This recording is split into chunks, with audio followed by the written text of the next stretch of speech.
Et de cette industrie cinématographique en Afrique, on continue à en parler avec Dia Mambou. Bonsoir, vous êtes critique de cinéma, vous êtes en direct de Ouagadougou. Alors quel est l'état du cinéma africain et de son industrie? Si on devait par exemple faire un bilan de la production, de la distribution, quel serait-il? Bonsoir, je peux dire que le mot bilan est peut-être ambitieux, mais en tout cas, cette 29e édition nous montre que les cinémas d'Afrique du continent se portent de mieux en mieux. Les productions augmentent grâce aussi aux coproductions, ces marchés dans les festivals qui sont créés justement pour rencontrer les acteurs avec les financiers. Ça sert à ça aussi. Les résidences augmentent, les labs augmentent, de plus en plus de formations. Tous ces récits, ces histoires qui ne trouvaient pas de format ont la possibilité d'en trouver aujourd'hui énormément. Il y a 235 films et 48 pays. Ça prouve comment est-ce que la production n'est plus le problème sur ce continent, même si la distribution, quant à elle, reste vraiment le nerf de la guerre. Et est-ce qu'aujourd'hui on peut dire que le cinéma africain a sa place dans les festivals internationaux?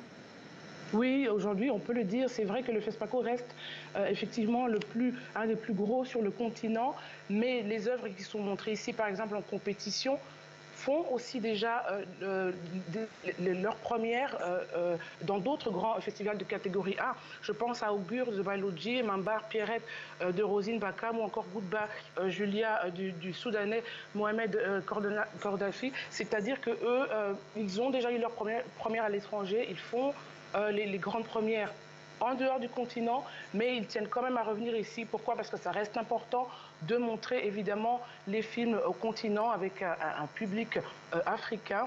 Ici, malheureusement, le FESPACO est encore une année sur deux. Il y a énormément de films. Les films qui sont soumis au festival sont au nombre de plus de 1300. C'est-à-dire que tout le continent applique en fait dans ce festival. Ça montre qu'il y a énormément de contenu qui reste juste à être distribué et à être montré. Et on l'a vu dans le sujet, peu de salles sur le continent. Faut-il alors en créer ou miser sur d'autres modèles? Les salles restent essentielles. C'est vrai qu'aujourd'hui, les contenus visuels ont montré que les plateformes avançaient beaucoup, surtout du côté anglophone, si je dois dire, en Afrique de l'Ouest. C'est vrai qu'il y a beaucoup plus de deals qui se fait, beaucoup plus de contenu qui se montre aussi toujours dans la perspective d'atteindre beaucoup plus de public et aussi développer l'industrie du cinéma.